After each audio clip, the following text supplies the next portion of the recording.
baranga mrenda po netiza la anapete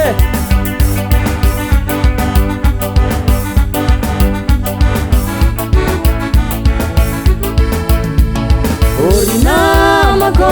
ande atika mundi fivurianga Ifivuriange manga mafsi mamtum finwanga Aurunya bini bagazi ya zadingu ni entinya dini pebulir nama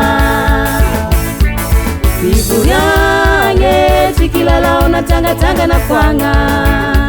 Ifivuriange manga mafsi mamtum finwanga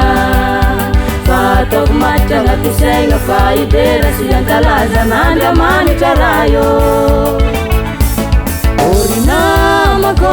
ande atika mundi fivurianga Ifivuriange manga mafsi mamtum finwanga Aurunya bini bagazi ya zadingu ni entinya dini pebulir nama Fivuriange sikilala ona tanga na kwanga Fivuriange manga mafsi mamtum finwanga Fatok matanga tusenga faidera siyantalaza nanda mani charayo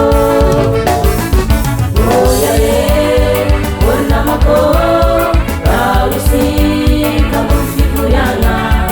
Oya Orinama ko mazutu kamu fivurianga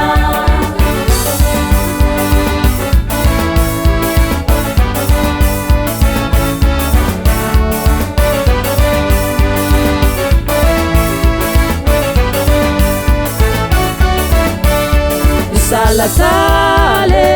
atar denizori nama Pazangare tarambun zavatareta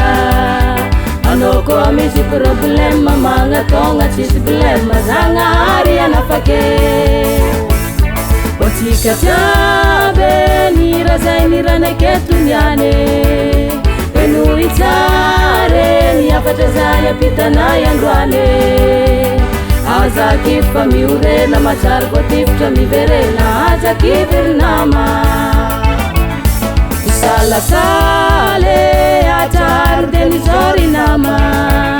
Pazangare tarambun zavatareta Anoko amisi problema manga tonga chisi problema Zangari anafake Otika tabe nirazai niraneketunyane Enu itare niyapatazaya pitana yandwane Aza kifa miure na machar ko tifta mi verena aza kibir nama Oya Orinama ko rawisi kamu fivurianga Oya Orinama ko mazutu kamu fivurianga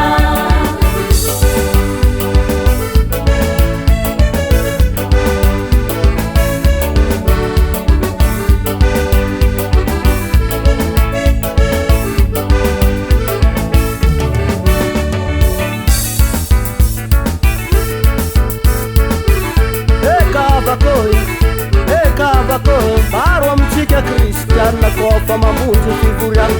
Bola maru varmbariange